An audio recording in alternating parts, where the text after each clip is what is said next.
My first ever memory of music was hearing my granddad play piano. He was a jazz pianist. Just having that around must have kind of subconsciously filtered in, and then I started playing jazz piano and drums.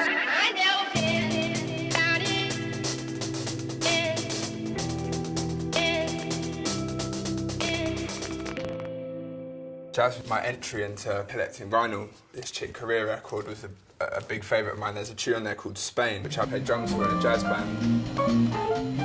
It had this ability without any lyrics to tell a big story and be very emotional.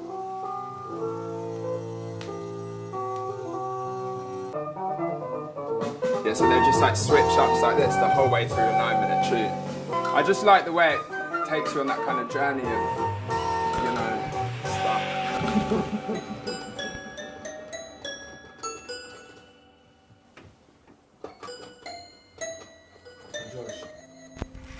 Sampling's always been a big part of my process, and these days I'm more interested in finding textures or snippets of sound and then processing and manipulating it into something that's completely removed from its original context. I try and find samples anywhere, and sometimes I just spend a day or two on YouTube getting lost down the rabbit hole. What's this? Uncle Herman playing the zither.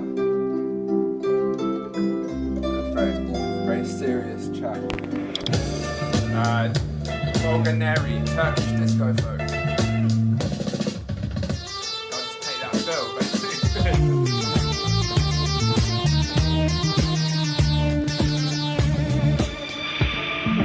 I use a lot of Foley recordings. Most of the time, the listener won't even hear that they're in there, but the tracks are layered with bits of noise from around here.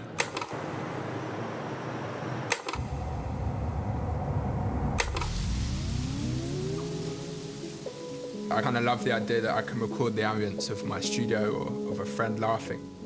And those kind of moments that are really personal to me can end up potentially being heard by people all across the world.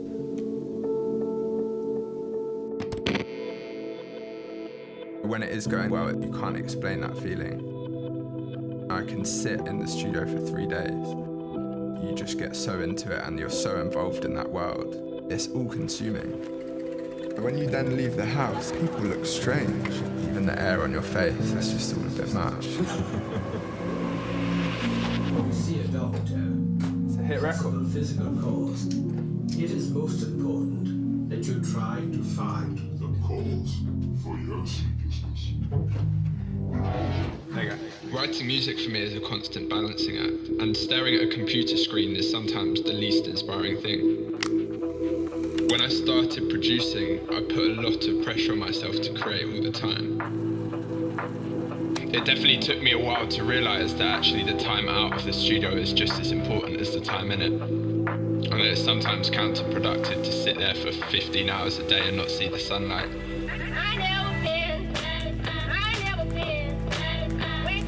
A lot of people think Catching Flies is a band. And I love that because my goal is basically to create electronic music that sounds human.